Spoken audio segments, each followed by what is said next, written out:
Hi guys, today is Sunday the 1st at 4:06 p.m. over here in the UK, and the Chinese space station Heavenly Palace that was expecting to crash down to Earth today has been pushed back to tomorrow. So the state-run Korea Astronomy and Space Science Institute said on Sunday afternoon that the Tiangong-1 will fall to Earth between 9:12 a.m. and 1:12 p.m. So we're looking out for that to be coming down. They've said it's going to be like a splendid meteor shower, so we're going to keep our eyes on that. They pushed it back from today to tomorrow, which kind of makes it a bit more conveniently placed in the timeline of things. The places it's expected to hit or could hit is San Francisco, Los Angeles, New York, Miami, Rio de Janeiro, Madrid, Abuja, Cairo, Nairobi, Cape Town, New Delhi, Beijing, Hong Kong, Tokyo, and Sydney. So anything within this red bar, 43 degrees north and 43 degrees south, could be where some debris lands. If you live in these areas, keep an eye out, maybe record it if you can see it, and we can check it out, see if there's anything more suspicious about it than has already been revealed. Today, the South Koreans and the Americans kick off their foal eagle exercise, which consists of 330,000 soldiers involved in military vehicles such as warships, warplanes, troops and tanks, naval vessels, aircraft carriers, and all sorts of other things. Now, in response to these drills, North Korea may launch a nuclear test or launch a nuclear missile, as activity has slowed down at their nuclear test site, and they have recently been to see Xi Jinping, which kind of says to me that they may be going ahead with another test in response to these exercises that were postponed over the Winter Olympics. So the US military is preparing for North Korea's response to their military drills, and this is what they're doing. You have green range. Batteries release, Mach 5-1. As the U.S. and South Korea gear up for joint exercises, the USS Dewey is preparing for a possible response from North Korea. We're always ready to fight, and when you're ready to fight, you have to use all weapon systems available. With a top speed of more than 40 miles per hour, the Dewey is fast, nimble, and deadly. 96 missile silos, a 5-inch gun, and 8 of these 50 caliber machine guns.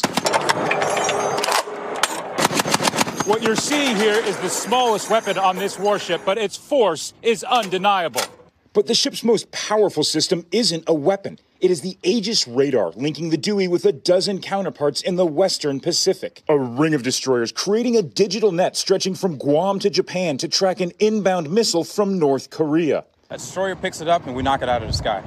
The Navy's Aegis anti-missile system has a success rate of 80%, but 2 of its last 3 tests have failed. Defense against missiles isn't the only thing U.S. ships need in Asia's crowded shipping lanes. 2 destroyers, the USS Fitzgerald and the John S. McCain, recently collided with commercial vessels, killing a total of 17. I just wanted to stop it there for a second because the killing of 17 is coming up a lot in the news, and this may be something that we should be keeping our eyes on. A while back, I did some decoding of the chalkboard back here, and one of the things I mentioned in relation to the Florida Parkland shooting where 17 died there as well was that the hangman consisted of the number 17 encoded into it, which was kind of a connection between 17 and death. And after the Florida shooting, I suppose that's what that was referencing. But there's also been obviously 17 people that died in the naval collisions, 17 people that died at the Florida shootings as mentioned, 17 people that died on a bus on March the 31st. So the number 17 and the connection that has to death appears to be really ramping up. And not only that, but the 17 that died just recently in the Palestinian-Israeli clashes on the Gazan border. So again, the number 17 and death appears to be connected hand in hand, and that appears to have been conveyed in the iPad Goat video. So that's pretty much the end of the video. Just to recap, the Chinese coming down on Monday instead of Sunday, and the South Koreans and Americans have started their foal eagle exercise, which may cause a response from North Korea, which the US is preparing for. And the number 17, as I said long time in a couple of these videos now, the number 17, 7, 7, 7, 7, 70, and pretty much 7 in all its variations appears to have some significance. So something I've been keeping my eyes on, and something that has been kind of connecting itself to death over the last couple of months. So definitely something to keep our eyes on. You guys, as usual, have a good morning, good afternoon, good evening, and God bless.